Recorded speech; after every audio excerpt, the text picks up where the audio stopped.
एक व्यक्ती सुंदर आणि सोबत दिसण्यासाठी काय काय लागतात कोण सांगा? खडे राहू.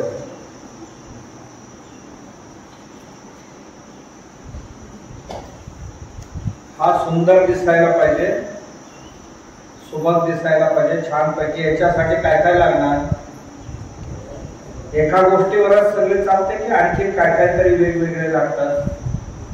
काय काय लागतात सांगा बघू. हा काय पाहिजे? शरीर यष्टी चांगले पाहिजे. ये हा सुदृढ शरीर पाहिजे एकच. हा सुंदर असायला पाहिजे. म्हणजे काय असायला पाहिजे? सुंदर म्हणजे सौंदर्य कशात असते ते?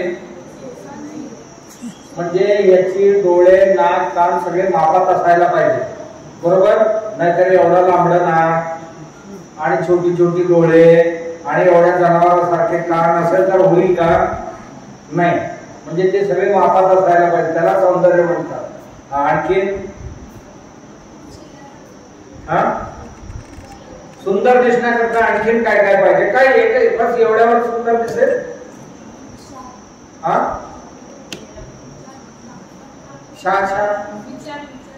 हा विचार चांगले पाहिजे. सुंदर दिसायला विचार चांगले पाहिजे. हा उंची आणि जाडी वगैरे आहे ना ते मापात पाहिजे. मगाशी सांगितले ना शरीर यष्टी जे आहे ते सर्वही मापात पाहिजे. आणखीन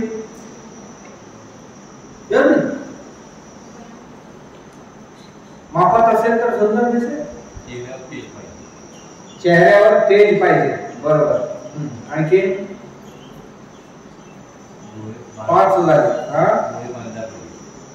डोळे बाणदार पाहिजे, पाणदार पाहिजे, होय ना? हा केस आहेत ना ते व्यवस्थित पाहिजे, लांब लचक पण नाही पाहिजे आणि एकदम गादी कटिंग पण नाही पाहिजे, बरोबर? ठीक आहे. आणखी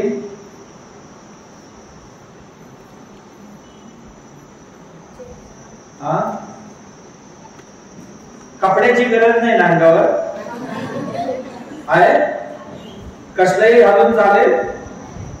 गोडपट घेऊन घालून आला दिसेल चांगलं. म्हणजे कपडे पण चांगले पाहिजे, बरोबर? कपडे पण चांगले पाहिजे. आणखीन चांगलं दिसण्याकरता काय असं? रडत राहायला पाहिजे दिवसभर. हसनमुखी पाहिजे, पाहिजे की नाही? बरोबर. आणखीन काय पाहिजे? आणखीन सुंदर दिसण्याकरता काय काय पाहिजे? जरासा मेकअप केले तर आणखीन चांगलं दिसेल की नाही? आहे त्यापेक्षा दिसेल की नाही? बरोबर. आणि जरासा दागिने बिगिने घातला तर अरे छानपैकी चैन आपल्या काळ्यात, काळ सोन्याचा आणि मोतींचे वगैरे माळ थोडासा, होय ना? हातात बितात सोन्याची कडे बिडे, हातात अंगठ्या बिंगठ्या, चांगलं दिसणार की नाही दिसणार? नाही दिसायचं? नाही दिसणार. म्हणजे एकूण एक व्यक्ती चांगलं दिसण्याकरता एवढ्या गोष्टी लागतात, बरोबर? बाहेरून चांगलं दिसण्यासाठी जसं व्यक्तीला बाहेरचा एक बाजू आहे तसा आतली पण एक बाजू आहे, याला बहिरंग म्हणतो. आणि व्यक्तीला एक अंतरंग असते, बाह्यांग आहे. याला काही करून आपण सुंदर बनवता येतं, बनवता येत की नाही? म्हणजे चांगल्यापैकी खाऊन पिऊन, म्हणजे तुम्ही सांगितलं तसं मस्तपैकी खाऊन पिऊन शरीर यष्टी चांगली ठेवली पाहिजे. आणि कपडे बिपडे चांगले पाहिजे, जरासा मेकअप चांगले पाहिजे, केस बिस नेट नेटका पाहिजे, दात घासलेले असायला पाहिजे, नख बिक ठीकठाक ठेवायला पाहिजे. असं असेल तर एक व्यक्ती सुंदर दिसते. आणि दागिने असतील तर आणखीन सुंदर दिसते. जर बाह्यांग सुंदर दिसण्याकरता एवढं लागते तर माणसांचे अंतरंग एक असते आतला, फोटोग्राफर दोघे जण असतात. फोटोग्राफर किती जण? एक बाहेरचा फोटो काढणारा, एक आतला फोटो काढणारा है ना. हे जे आता चालू आहे तिथे हे बाहेरचे फोटो काढतात, पण आतले फोटो कुठे काढतात? शरीरात आतमध्ये काय झालं तर फोटो काढून बघतात ना, ते कुठे करतात? दवाखान्यात एक्सरे म्हणतात, सोनोग्राफी म्हणतात है ना, आणि सीटी स्कॅन म्हणतात, MRI म्हणतात. सगळे आतले फोटो काढते की नाही? आतले काढते. अजून एक पार्ट आहे आतमध्ये, त्याचे फोटो काढता येत नाही.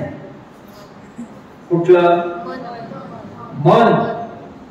ब्रेनची फोटो काढता येईल, पण मनाची फोटो नाही काढता येणार. मन, बुद्धी, चित्त, अहंकार जे म्हणतो आपण, ते अंतरंग आहे माणसांचे. माणसांचे बाह्यांग कुठले कुठले आहेत बाबा?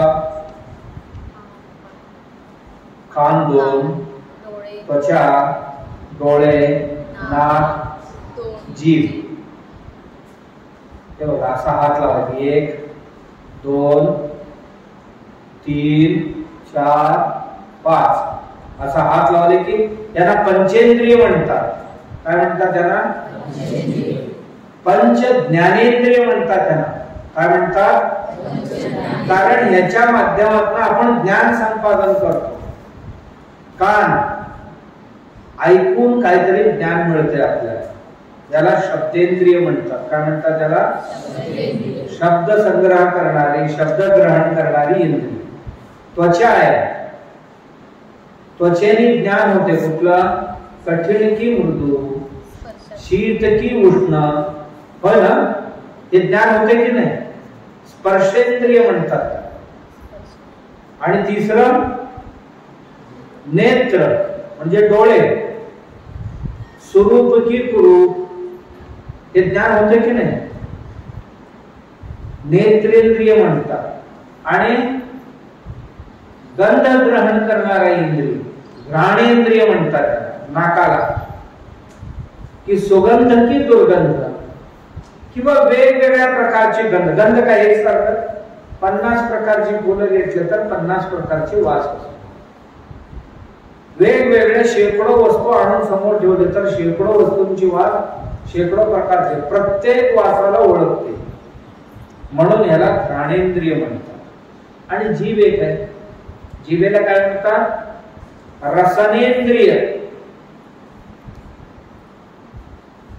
किती प्रकारचे रस असतात? गोड, कडू, तिखट, आंबट, खारट, तुरट. षड्रस म्हणतात. षड्रस याचा ज्ञान कोणाला होते? जिभेला. किती आहे? गोड, कडू, आंबट, तिखट, खारट, तुरट. कसं आहे? डोळ्याने कळणार आहे? आंबा तुमच्या हातात ठेवले बाबा, कसं आहे? डोळ्याने कळणार आहे का? चिक्कू तुमच्या हातात दिले, डोळ्याने समजणार आहे का गोड आहे की कडू आहे? नाही. मीठ तुमच्या हातात दिले, कसं आहे बघून सांगा म्हटलं तर काय हाताला काही नाही कळणार. काय कानाने कळेल? त्याला जीभच लागते. जिभेने ज्ञान संपादन होते म्हणून त्याला जिव्हेंद्रिय म्हणतात. हे 5 ज्ञानेंद्रिय. आणि या शरीरात 5 कर्मेंद्रिय आहेत.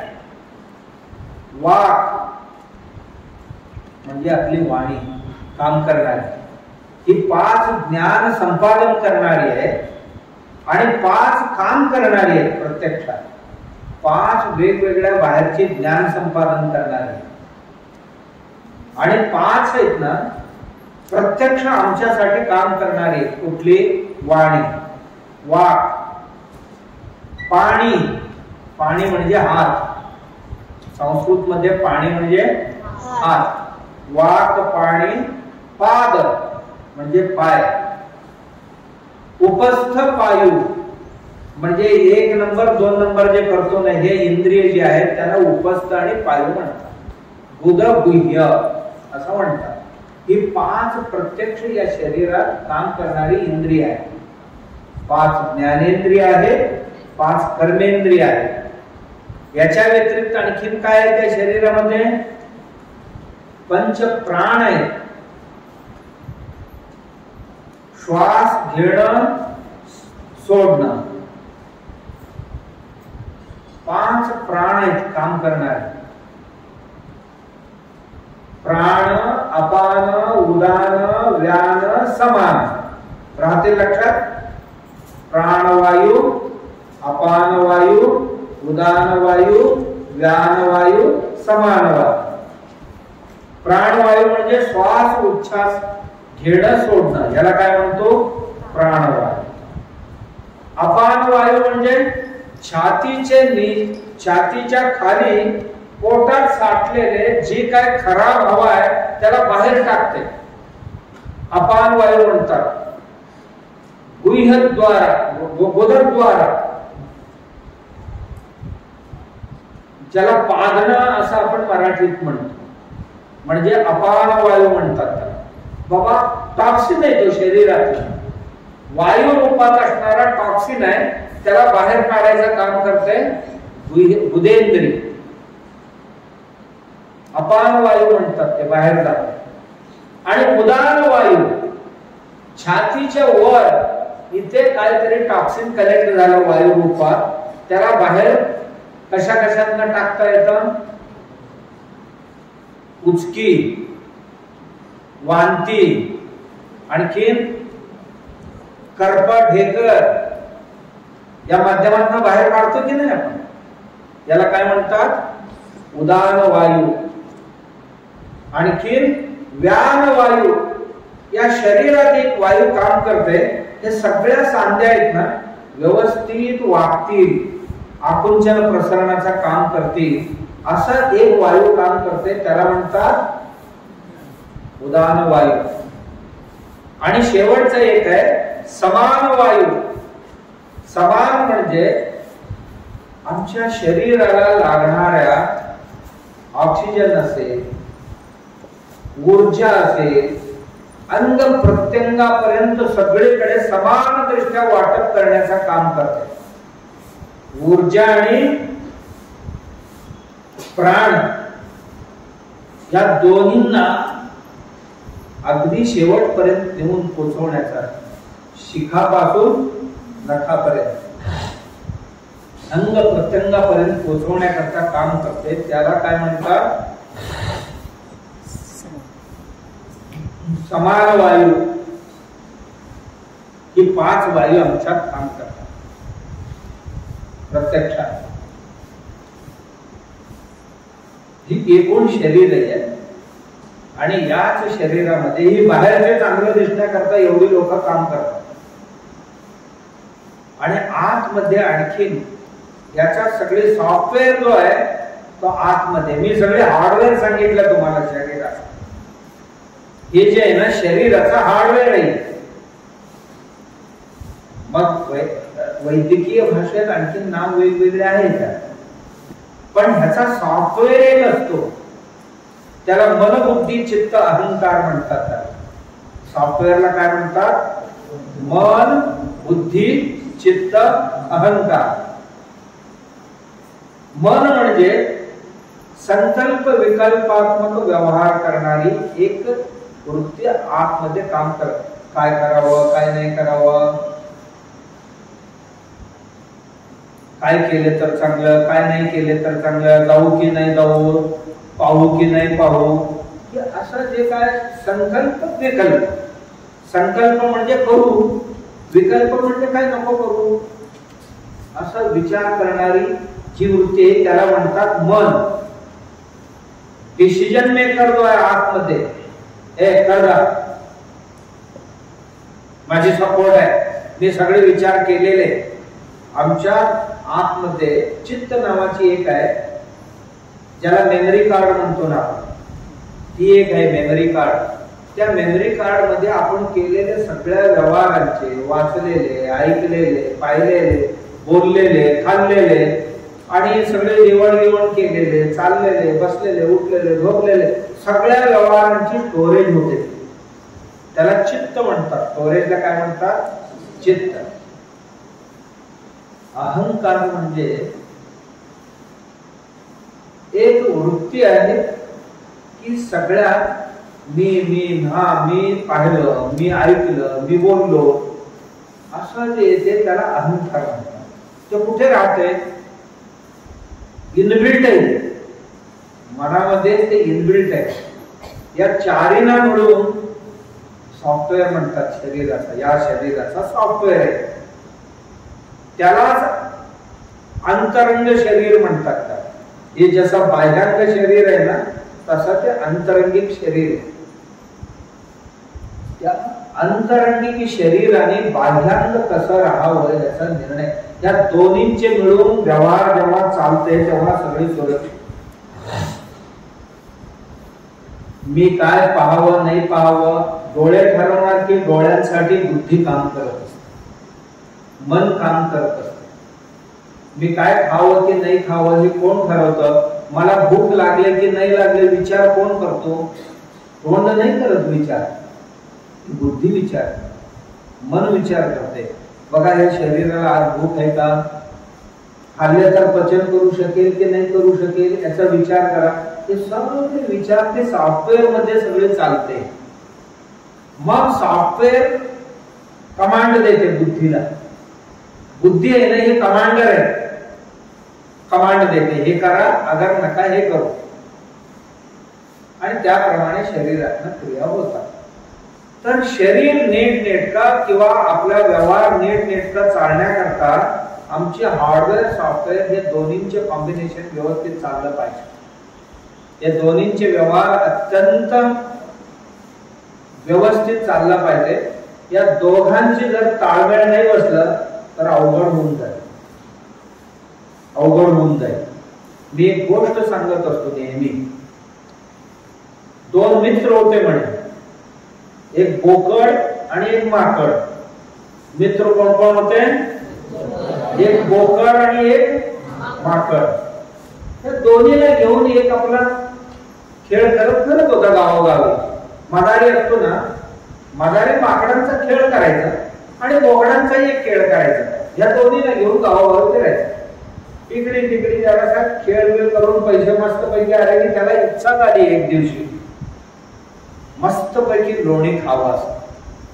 काय इच्छा झाली त्याला? आज लोणी खरेदी खावं एक अर्धा किलो आणि मस्त पैकी आज दिवसभर 2-3 जेवणात लोणीच खावं असं त्याची इच्छा झाली. लोणी खरेदी केला, भाकरी बिकरी घेतला, भाजी घेतला, निघाला. जाता जाता वाटेवर एक विहीर दिसलं. विहिरीच्या किनाऱ्याला झाड होता. झाडाखाली दोघांना बांधला. बांधून आपलं लोणीचं पात्र होता ना तो तिथेच ठेवला. तर हातपाय धुवून येऊ म्हटलं, खाली जाऊन आंघोळ करून येऊ, हातपाय धुवून किंवा आंघोळ करून येऊ, मग जेवू म्हणाला. यथेच्छ जेवा, मस्तपैकी लोणी आण. बऱ्याच दिवसांनी लोणी आण. येईपर्यंत माकड गप्प बसेल का? येईपर्यंत सगळे लोणी संपून. कुणी? माकडाने खाऊन बोकडाच्या तोंडाला पुसले. खाल्लं कुणी? माकडाने. आणि वरवर पुसले कोणाला? लोणी? बोकडाला. आणि माकड खाऊ एका बाजूला खाऊ व्यवस्थित बसला. आपण काय केलं नाही यातलं, आपल्याला काय माहितच नाही. मालकाला अंघोळ करून बघतो गोगोळी खाली, पात्र खाली लोणीची. बघितलं इथे तिसरा माणूस तरी कोण आला नाही. कोण खाल्ले? त्याच्या तोंडाला लागलेले. असा बदलला त्या बोकडाला. मार खाल्ली, ती गप्पच बसली. आता काय करणार? त्याला बोलता येत नव्हतं ना. माकड बघतच होता. बोकडाने खाल्लेले का?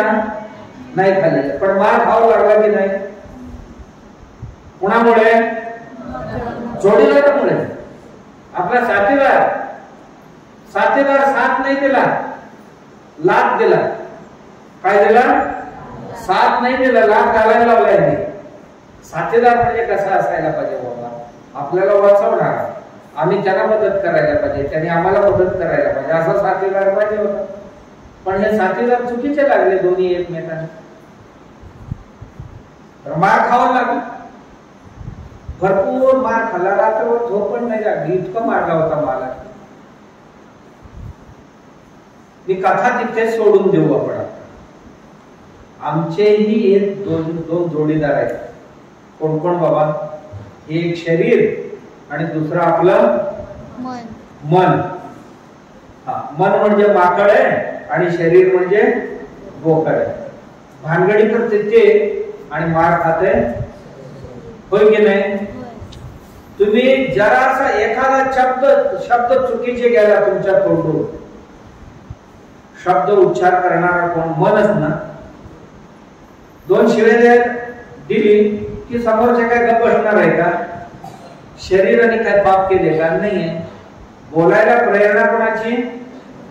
मनाची. शब्द कोणी तयार केली? शरीर करते थोडी, सॉफ्टवेअर तयार करते ना. म्हणून दोघांची बाबा ताळमेळ चांगली पाहिजे, तरच जीवन सुंदर राहणार. आपलं जीवन व्यवस्थित चालायला पाहिजे तर आमचं अंतरंग बाह्यांग दोन्ही चांगले पाहिजे. म्हणून मी नेहमी सांगतो की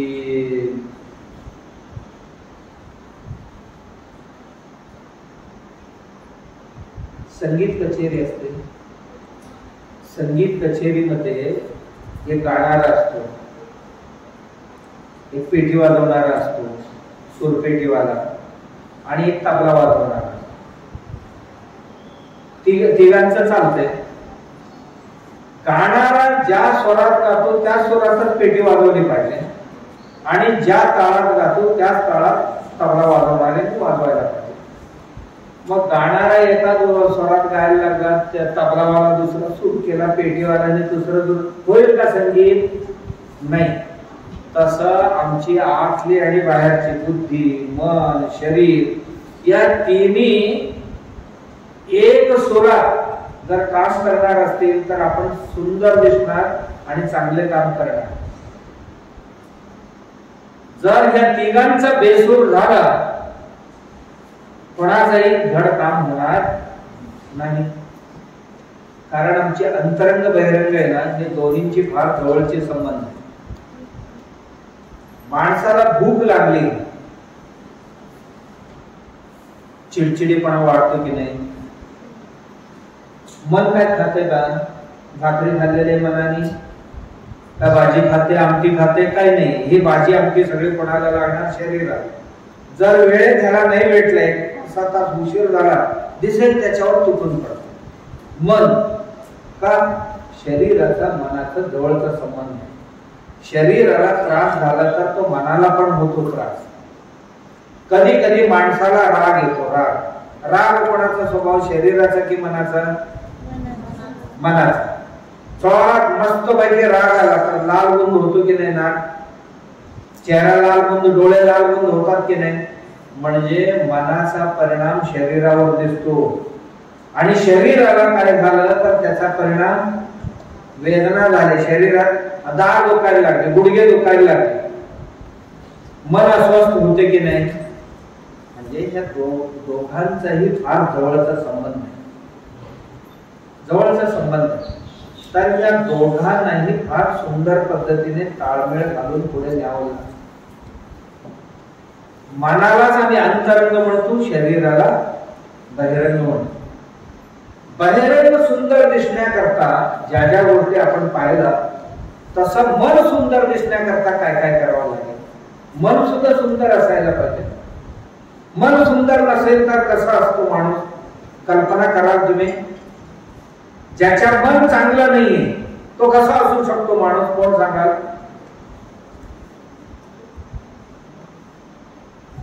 एक दरोडखोर आहे, वाटमारीचं काम करतो, शरीराने आमच्यासारखाच असतो ना, तरी सुद्धा त्याची आंतरंगिक वृत्ती ढकेलीची असल्या कारणाने शरीरावर सुद्धा त्याचे परिणाम दिसतात. त्याचा अंतरंग शुद्ध नसेल तर शरीरातून बाहेर पडणारी जी काय लहर आहे, वेव्ज आहे, फार खराब बाहेर पडतात. त्याच्याजवळ थांबायची इच्छा होत नाही. तुम्ही आणखीन एक लक्षात ठेवा, झोप कोणाकोणाला आलेले आहे? किती लोकांना झोप आलेले? प्रामाणिकपणे सांगायचा. आता जेवल्याबरोबर आला तिकडे, हो ना? आलात की नाही? पण आता स्वभाव धर्म आहे. आमचा एक भाऊ झोपला इथे, आणि मागे कुठे बघतोय तू झोपलाय, हो ना? तो उघडायचा प्रयत्न करतो, तो झोप ऐकेनच त्याला काही केलंय.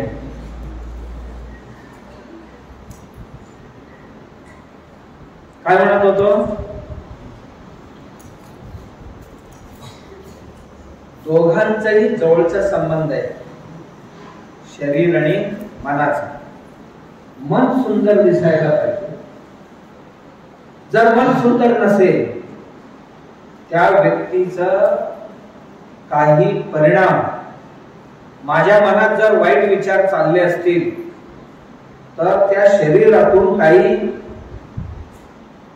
वेव्ह व्हायब्रेशन्स बाहेर पडतात, काही लहर या शरीरातून तरंग बाहेर पडतात. प्रत्येक क्षणाला कुठल्याही व्यक्तीच्या जवळ गेले की, काही व्यक्तींजवळ गेले की बरं वाटतं, काही व्यक्तींच्या जवळ गेले नाही बाबा इथे थांबलं नाही पाहिजे असं आपोआप वाटतं. तुम्हाला का वाटतंय? तर त्या व्यक्तीची अंतरंग ठीक नाही. कळलं तुम्हाला? मी एक गोष्ट सांगत असतो. आता राजा होता, प्रजानुरागी होता. माझ्या प्रजांना कशाचाही काही कमी पडू नये याचा रात्रंदिवस काळजी घेणार आहोत. म्हणून तो दिवसात सकाळी दर दिवशी माझ्या प्रजा लोकांना कोणालाही काही लागलं तर येऊन माझ्याकडनं मागून न्यावं. 2 तास वेळ ठेवलेला होता. जे कोणी जे काय मागतील त्यांना ते देत होते. बरीच लोक येत होते आणि त्यांच्याकडनं काहीतरी घेऊन जात होते. चांगली माणसं येत होते, वाईट माणसं सगळी यायची त्यात. राजा मात्र असं सगळ्यांना प्रेमाने, राजाला कोणावरही ना राग होता ना द्वेष होता. माझी प्रजा आहे, मुलं आहेत माझी, अशा पद्धतीने तो मदत करायचा. त्या लाईनीत एक माणूस आला एक दिवशी. राजा अस्वस्थ झाला. त्या माणसाने यांच्याकडे काही मागितलं नाही, काही नाहीये. आला लाईनीत ना, काय पाहिजे तुम्हाला? काय नाही, आपली कृपा राहावी, फक्त राजांच्या दर्शनासाठी आलो असंच म्हणाला. काही मागितलं पण नाही, तरी असा ओढून म्हणतोय तो, फक्त राजांच्या दर्शनासाठी आलो मी, मला काही नकोय. पण त्याला बघून राजांना आतल्या आत तळमळ सुरू.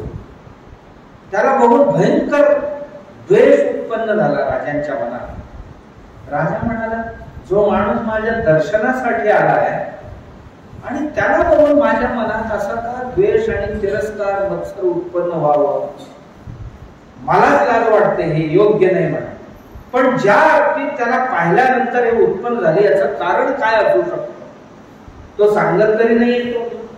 काय बाबा काय पाहिजे तुला? काय नाही, आपलं दर्शन व्हावं. राजा प्रत्यक्ष देवता, आपली देवासारखा आपले दर्शन घेण्यासाठी महाराज आलो म्हणा. हा माणूस इतकं सरळ वृत्तीने आलाय आणि याची अपेक्षा पण काही नाहीये, माझं देणेकरी नाही घेणेकरी नाही. पण ह्याला बघून माझ्या मनात राग का उत्पन्न, द्वेष मत्सर तिटकार का उत्पन्न व्हावं, हे राजाला चिंता लागली. राजा आपल्या मंत्रीला बोलवला आणि म्हणाला, मंत्री, या निरपराध माणसाला बघून माझ्या मनात तिरस्कार द्वेष मत्सर निर्माण झाला का? त्याचं उत्तर शोधून काढायला पाहिजे. मंत्री हुशारच होता. महाराज 3 दिवसाची अवधी द्या म्हणाला, मी शोधून काढतो कारण. या माणसाला बघितल्याबरोबर मला असं का झालं? तर मंत्री दुसऱ्या दिवशी त्याला शोधत शोधत शोधत शोधत गेला तर सापडला. तो एक दुकानदार होता. कसला? लाकूड वखारवाला होता, लाकूड वखारवाला होता. याचा काय किंमत त्याचा, म्हणजे आपण एक गिरायक झालोय, भरपूर लाकडं मी खरेदी करणार आहे असा आभास निर्माण केला. आणि बोलता बोलता म्हणाला, काय धंदा पाणी कसे काय चाललंय? सगळे ठीक आहे, पण मोठं भांडवलच गुंतून पडलेले माझे. काय हो, चंदनाची लाकूड 10 वर्ष झाली मी खरेदी करू, तणाने पडू जाईनच, पण गिरायकच नाही. म्हणून मी रोज राजांच्या दर्शनाला जातो. का? जोपर्यंत राजा मरत नाही तोपर्यंत ही कोण घेणार नाही. राजा जर गेला तर त्याला जाळण्याकरता फक्त चंदन वापरतात. म्हणून मी दर दिवशी राजांच्या दर्शनाला जातो. राजा आजारी पडला आहे का? राजा खंगला आहे का? राजा आता मरायला जवळ आला आहे का? हे पाहण्याकरता जातो म्हणाला रोज. दुसरं काही नाही माझा काम.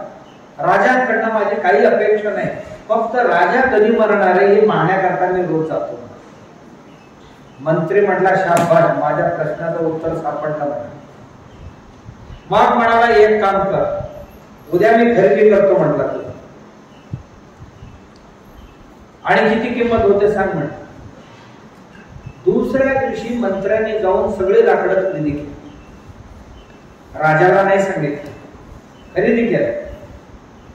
खरेदी केलं आणि पैसे देऊन टाकला त्याला, लाकडं उचलला तिथं. तिसऱ्या दिवशी तो दुकानदार पुन्हा दर्शनाला यथाप्रमाणे राजांच्या दर्शन करण्याकरता. पण आज राजाला त्या व्यापाऱ्याला बघून काही वाटेल, जसा इतरांसारखा तोही आला आणि तोही गेला, पण त्याच्याकडे लक्ष होता राजांचा.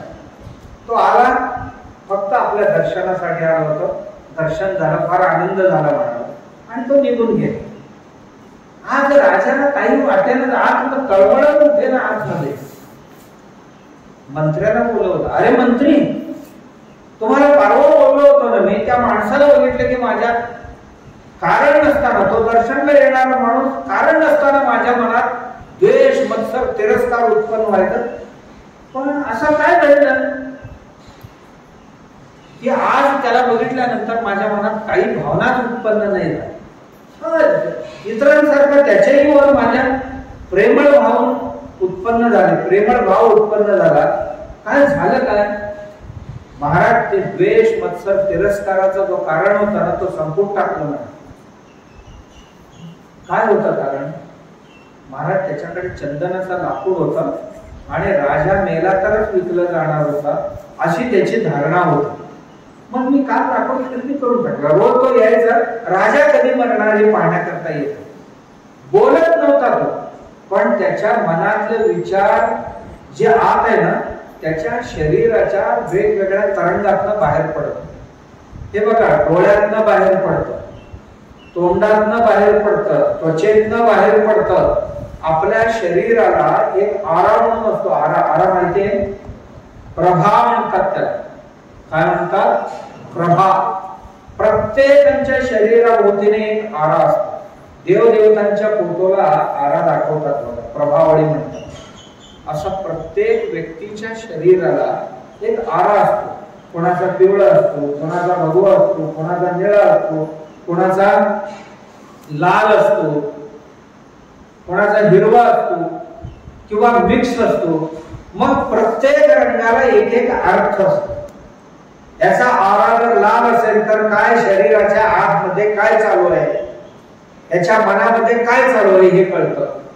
जर पिवळा असेल तर याचा प्रतीक काय आहे. आमच्या शास्त्रांमध्ये हे सर्व प्रभावळी शास्त्र जे त्याच्यामध्ये हे लिहिलेले आहे.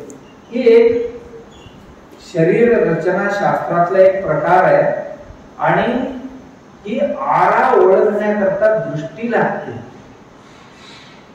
आणि ती व्यक्ती जवळ आली की जवळ आल्यानंतर आपल्याला वेगवेगळी मनातली क्रिया प्रतिक्रिया सुरू होतात. त्या व्यक्ती पाहून कधी कधी एकदमच त्या व्यक्तीबद्दल आमच्या मनात प्रेम आणि परोपकाराची भाव, याला काहीतरी मदत करावं, करुणा, अशी भाव उत्पन्न. कधी कधी त्याला बघितलं, मागे कधी बघितलं नाही काय नाहीये, पण त्याला बघितल्याबरोबर असं वाटतं की ह्याला 2 मुस्काट्याला लावावं. यापूर्वी आमच्याशी कधी बोलले नाही, चालले नाही, ओळख नाही, पाळत नाही, पण तो माणूस न कळत आमचा द्वेष करत असला तर त्याच्याबद्दल तुम्हाला असं होण्याची, सूक्ष्म संवेदना व्यक्त होण्याची संभावना आहे. म्हणजे दुसऱ्यांच्या मनात काय आहे हे कळत नाही असं नाहीये, कळत नाही असं नाही, कळू शकतं. माणूस दुसरा काय करतो हे त्याच्या शरीरातून बाहेर पडणारी जे तरंग असतात, सूक्ष्म तरंग, त्या तरंग आम्हाला चेतवतात, आम्हाला जाणवतात. असा हा व्यवहार चालतो. मग आमचा अंतरंग छान ठेवण्यासाठी काय करायला पाहिजे, अंतरंग सुंदर बनवण्यासाठी काय करायला पाहिजे, कोण सांगणार? बहिरंग सुंदर बनवण्याकरता काय करायला पाहिजे तुम्ही सांगितलं. अंतरंग सुंदर बनवण्यासाठी काय करायला पाहिजे की येन केन तुम्ही कोणालाही अप्रिय होणार नाही, कोणी आपलं द्वेष करणार नाही, आपलं मत्सर करणार नाही. बाहेरून कितीही नाटक करू द्या, पण आतलं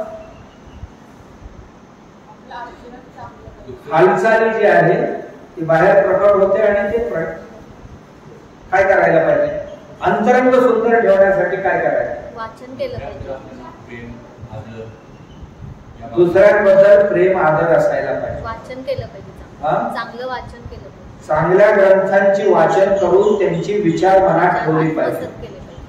आणखी विचार सकारात्मक ठेवली पाहिजे. बघा त्यांचं म्हणणं आहे पॉझिटिव्ह थिंकिंग, सकारात्मक विचार करण्याची एक कला अवगत करून घ्यायला पाहिजे आहे. बस 3 झाले. बाबा आपली वाणी शुद्ध आणि सुंदर ठेवायला पाहिजे. असं ही झाली बाहेर. मन कसं सुंदर बनवायचं, आत जी बोलणार नाहीये, जी पाहणार नाहीये, जी ऐकणार नाहीये, ही सगळी बाहेरच्या गोष्टी झाली. पाहणं, ऐकणं, बोलणं हे सगळी बाहेरची झाली. आत मन सुंदर बनवण्याकरता, सुडावल बनवण्यासाठी काय करायला, एकाग्र व्हायला पाहिजे. त्यांचं म्हणणं आहे की मनाला एकाग्र बनवायला पाहिजे तर अनेक गोष्टी ग्रहण करून सशक्त बनते असं त्यांचं म्हणणं आहे. सशक्त होण्यासाठी एकाग्रता फार आवश्यक आहे. आणखी जवळ जाण्याचा प्रयत्न कोणी करेना, अजून समाधानी राहायला पाहिजे. अच्छा, तेव्हा समाधान नावाची एक गोष्ट, मिळालं नाही मिळालं, मिळालं तरी बरं, नाही मिळालं तरी बरं, केला तरी बरं, मित्र आहे मदत केला तरी बरं, नाही केला तरी बरं, कोण काय चांगलं म्हटलं तरी ठीक आहे, कोण जरासं वेळेवाकडे बोललं तर ठीक आहे बाबा, त्याला म्हणतात समाधान वृत्ती, ते असायला पाहिजे. त्यांचं म्हणणं आहे समाधान नावाचा एक गुण बाळगायला शिकायला पाहिजे. आणखी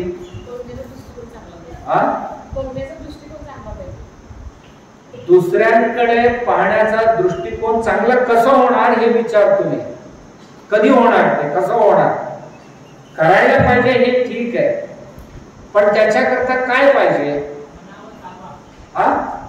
मनावर ताबा, तेच विचार तुम्ही कसं ठेवायचं, काय असेल तर ताबा राहील.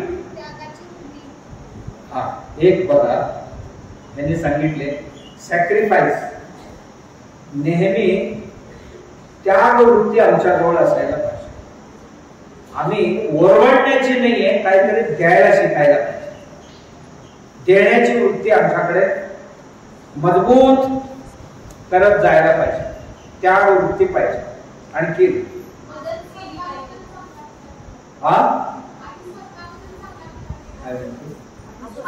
स्वतःबद्दल चांगला विचार केला, आधी स्वतःबद्दल चांगला विचार केला. स्वतःबद्दल चांगला विचार केला पाहिजे.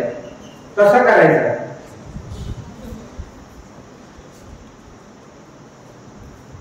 तिचं म्हणणं असं आहे की भेदभाव स्वतःमध्ये आधी नसायला पाहिजे. काळे केस पांढरे केस, डावा आणि उजवा, आणि खालचं आणि वरचं, ही जी भेदभाव आमच्या स्वतःमध्ये आहे ना, ही आमच्यातलं स्वतःतला भेदभाव जायला पाहिजे, म्हणजे आपण अभेद वृत्ती बाळगायला पाहिजे, असं तिचं म्हणणं आहे की भेद बुद्धी मनात नको. आणखी दोनच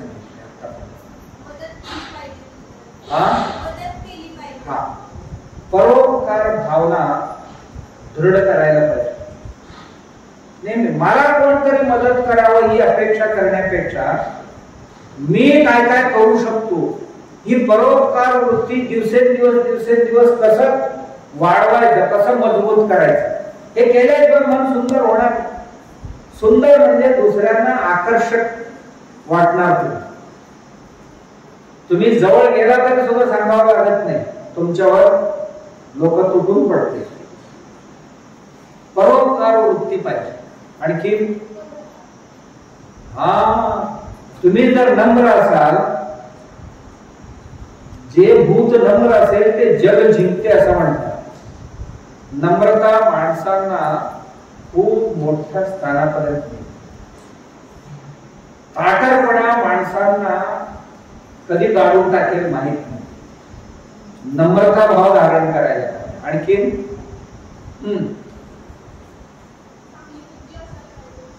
चांगली बुद्धी असायला पाहिजे. म्हणजे कसं असायला पाहिजे? चांगली बुद्धी कशी असते? आता जे सांगितले 3-4 गुण हे चांगल्या बुद्धीतच असतात. असं तुम्ही पण एक गुण सांगा चांगल्या बुद्धीत. अहंकार मी पण सोडा म्हणजे नम्रता. अहंकार मी पण सोडायला पाहिजे म्हणजेच काय पाहिजे? नय आपल्याकडे असायला पाहिजे. सांगितले. आणखी बाबा मी स्वावलंबी जीवन जगण्याची सदा काळ आपण चिंता करायला पाहिजे. जे काय होईल मी करेन, मला कोणतरी मदत करावं ही भावना फारसं ठेवायचं नाही. ती अनिवार्यता असेल, पण माझं मी सर्व करेन, माझ्यासाठी लागतात मी सर्व करेन सांगितलं जातं. एके दिवशी गांधीजींचे कटिंग करणारा आला नाही, गाडी करणारा म्हणून. त्या दिवशी गांधीजींनी ब्लेड आणून स्वतःच्या त्यांना सेविंग करून घेतली, काडी करून घेतली. त्याच दिवशी त्यांच्या संध्याकाळचे प्रार्थनेत सांगून टाकले, मी एका व्यक्तीपासून मुक्त झालो. म्हणजे एका व्यक्तीच्या अवलंबन माझा संपला. म्हणजे जो क्षौरिक होता, नाभिक होता, बाबा त्यांच्यापासून मला स्वातंत्र्य मिळाला. एके दिवशी प्रार्थनेला जाताना चपलाची अंगठी तुटली. तुटल्याबरोबर त्याने कुठला तरी जरासा रशीबिशी घेऊन त्याला बांधून प्रार्थनेला गेले. रात्री दुसऱ्या दिवशी सकाळी प्रयत्न करून एक डाबड आणि धागा घेऊन ते बांधले व्यवस्थित. बांधल्यानंतर व्यवस्थित चालायला लागले. म्हणाला मला माझ्या चप्पल बनवणाऱ्यांवर जे डिपेंडन्सी होती, अवलंबन होता, त्यांच्यापासून मला स्वातंत्र्य मिळाला.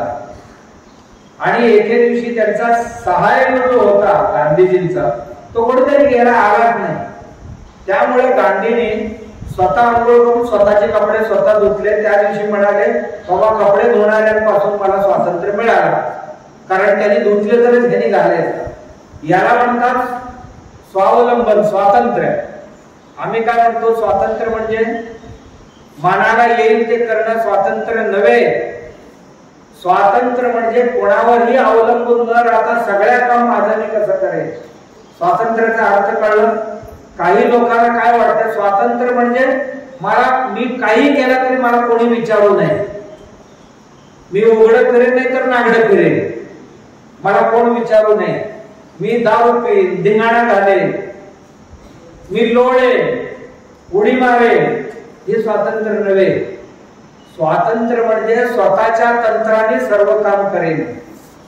स्वातंत्र्य म्हणजे स्वतंत्र. स्वातंत्र्य शब्दाचा अर्थ काय?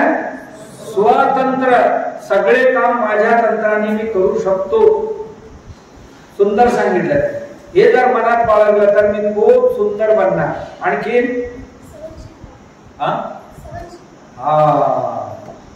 संयम, सहनशीलता, बारीक सारीक गोष्टींना प्रतिक्रिया जल्दी नाही करायची. किरकोळ किरकोळ गोष्टींना पटकन तुटून पडायचं. थोडासा जाऊ द्या, असू द्या, होऊ द्या, येऊ द्या असं म्हणायला शिकायला पाहिजे. पटकन रिएक्शन नाही करायचं, प्रतिक्रिया नाही करायचं, तत्क्षण प्रतिक्रिया नाही करायचं. समजलं? संयम बाळगायचा आपल्याला खूप सुंदर बनवणार हे गुण आहे. माणसांचे अंतरंग मजबूत करणार. संयम असेल तर त्याच्या चेहऱ्यावर सुद्धा ते दिसते. संयम चेहऱ्यावर दिसते. आणखीन चारित्र्य म्हणजे काय असते ते? हे सगळे गुण चारित्र्याचीच भाग आहे. असा आणखीन एक गुण म्हणती ती पण तिला सांगता येत नाही. सांग, चारित्र्य म्हणजे काय?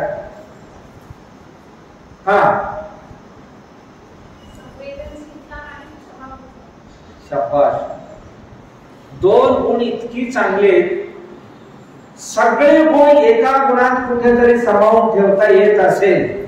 आतापर्यंत जी चर्चा केली ना, या सगळ्या गुणांना एखादच कशात तरी घाला आणि असा एक गुण कुठला असेल तर ते संवेदनशीलता. काय म्हणतात तिला? पाहिजे, स्नो पाहिजे, पावडर पाहिजे, लिपस्टिक पाहिजे, आभूषण पाहिजे आणि सुडावून दिसण्याकरता हे लागतात. तसा आमचे अंतरंग सुंदर दिसण्याकरता हे अजूनही आहेत. तुम्ही काय कंजूस आहात आहे ना, सांगत नाही. अंतरंग समृद्धी नकोय का तुम्हाला? अजून कोण गुण आहेत? अभयदान देण्याचे. म्हणजे मी आहे, तुम्ही काळजी करू नको मित्रा म्हणण्याची एक वृत्ती. तुम्ही अरे काय नाही आहे, मी आहे, कधी आहे त्यावेळी मला सांग, मी तुमच्या बरोबर आहे असं दुसऱ्यांना म्हणण्याची साहस आपल्यात नेहमी असायला. अभयदान म्हणतात त्याला. द्यावं लागत नाही, पण आहे, आम्ही आहोत तुमच्या बरोबर असं नेहमी म्हणायला शिकायला. ती वृत्ती आतमध्ये असेल तरच म्हणेल. ते नसेल तर कुठनं म्हणणार? भाड्याने कुठून आणणार? आतमध्ये नाहीये. नाही जाईल तर ते प्रकट होईल कसं? म्हणून त्याला बाळगायला पाहिजे, आतमध्ये ठेवायला पाहिजे. आणखी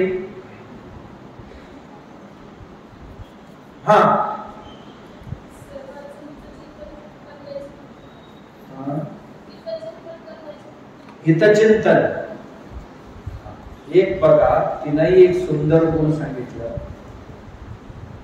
नेहमी इतरांच्या अहित चिंतण्यापेक्षा इतरांच्या हिताची चिंतन करण्याची एक सवय मनाला लावायची. एक गुण आहे हितचिंतक वृत्ती असं म्हणतात. आमच्या मनाला ही एक वृत्ती किंवा ही एक गुण अवगत करायला पाहिजे. नेहमी दुसऱ्यांचं भलं कसं करता येईल. आमच्या मनात ह्याचा जिरवायचा कसा आणि त्याचा मोडायचा कसा. पाणी अडवा पाणी जिरवा म्हटलं तर हा काय म्हणतो? माणूस अडवायचा, माणसांचा जिरवायचा.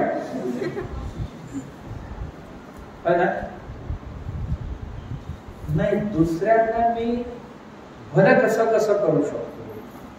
एखाद्या प्राणी काहीतरी दुःखी असेल तर ह्याचा दुःखात मी काय करू शकतो. एखाद्या व्यक्तीचा शैक्षणिक समस्या आहे, मी कसा हातभार लागू शकेल. एखादा माणूस दरिद्र, या दरिद्र माणसाला मी काय मदत करू शकेल. एक आजारी माणूस असेल तर त्याला चांगल्या उपचार करणाऱ्यांचा मी कमीत कमी ऍड्रेस तरी देऊ शकतो का? हित करण्याकरता. मला काय उपचार करणारा मी नाहीये, पण चांगलं माझ्या माहितीचा कोणतरी चिकित्सक असेल तर त्या चिकित्सकापर्यंत पोहोचवता येईल का? त्याचा ऍड्रेस दिला तरी होऊ शकतो. नेहमी दुसऱ्यांचे हित पाहण्याची वृत्ती धारण केली. आणखी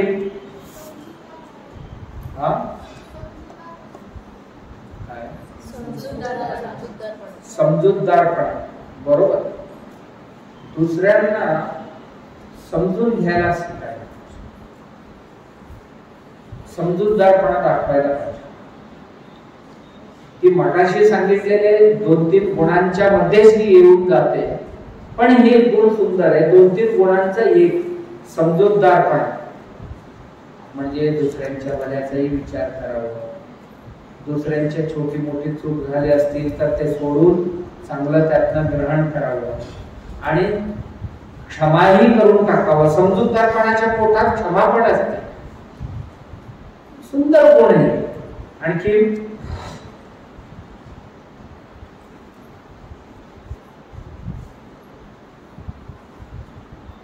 आणखीन काय पाहिजे? मी विचार करत होतो कोणी का बोलत नाहीये. प्रामाणिकपणा असायला पाहिजे. अनेक गुणांची कळस, प्रीती, प्रेम, पारदर्शकता, प्रामाणिकपणा. कोणाशी प्रामाणिक राहायचं? स्वतःशी प्रामाणिक असतात. आध्यात्मिक क्षेत्र असतात, देवस्थान असतात, महापुरुषांचे वास्तव्याची ठिकाण असतात. तिथे चांगल्या चांगल्या गोष्टी असतात. खराब नसतात असं नाहीये. खराब जे जे कोणी आले गेले तेही त्यात असतात. पण ज्याचा हृदय जी अपेक्षा करते, जी जिज्ञासा करते, ती सर्व खेचून घ्यायला सुरू होते. इथे खूप साऱ्या चांगल्या वाईट गोष्टी आहेत ना. एखादा माणूस वाईट फ्रिक्वेन्सी सेट केला तर त्यातलं सगळे उतरायला सुरू. मला चारित्र्यवान बनायचंय. चरित्रशील गोष्टी सगळे आमच्या मनावर बिंबायला सुरू होतात आणि माझी वृत्ती बदलायला सुरू होते. 10 दिवसात एक अत्यंत वाईट असणारा माणूस काहीही न सांगता, काहीही न करता चांगला होतो. फक्त मनाला साफ केला, एकाग्र केला, सगळ्या चांगल्या गोष्टी. इथेच असं नाहीये. कुठेही जगातला कुठलाही अवकाश ही मोकळी नाही आहे. शब्द लहरीने, भाव लहरीने, चित्र लहरीने भरलेले ते भरलेले. तर आपण घेणारे तयार. पण हीच शिबिर जर आपण जाऊन बाजारात घेतले तर काय होईल?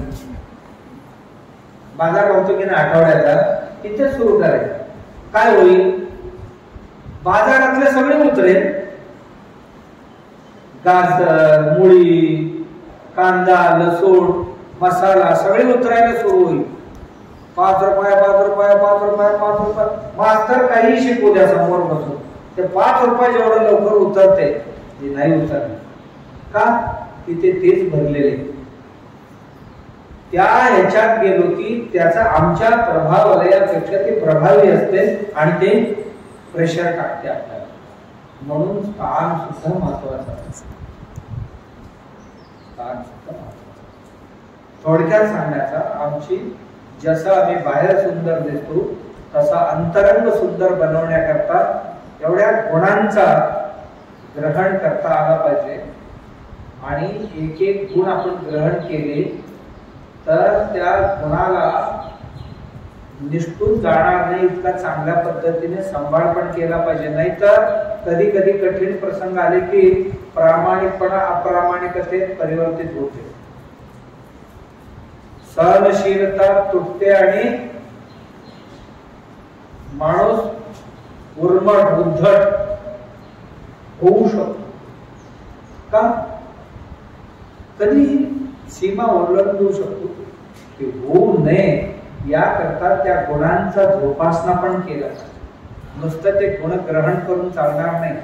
अनेक त्या गुणांची शत्रू आहेत, त्यांच्यापासून त्या गुणाला खत पाणी घालून आपण वाढवलं पाहिजे. तेव्हा आपण जसा बाहेर सुंदर दिसतो त्यापेक्षाही अद्भुत सौंदर्य आणि आपला अद्भुत प्रभाव या देशात, जगात निर्माण करायचा असेल तर आपल्याला त्या गुणांचा खास करावं लागेल. ठीक आहे? ओके, चला. ओम सर्वेत्र सुखिनः सन्तु. सर्वेत्र सुखिनः सन्तु ओम सर्वेत्र सुखिनः सन्तु ओम सर्वेत्र सुखिनः सन्तु सर्वे सन्तु निरामयाः सर्वे सन्तु निरामयाः सर्वे भद्राणि पश्यन्तु सर्वे भद्राणि पश्यन्तु मा कश्चित् दुःखभाग् भवेत् मा कश्चित् दुःखभाग् भवेत् ओम शांति शांति शांति ओम शांति शांति शांति।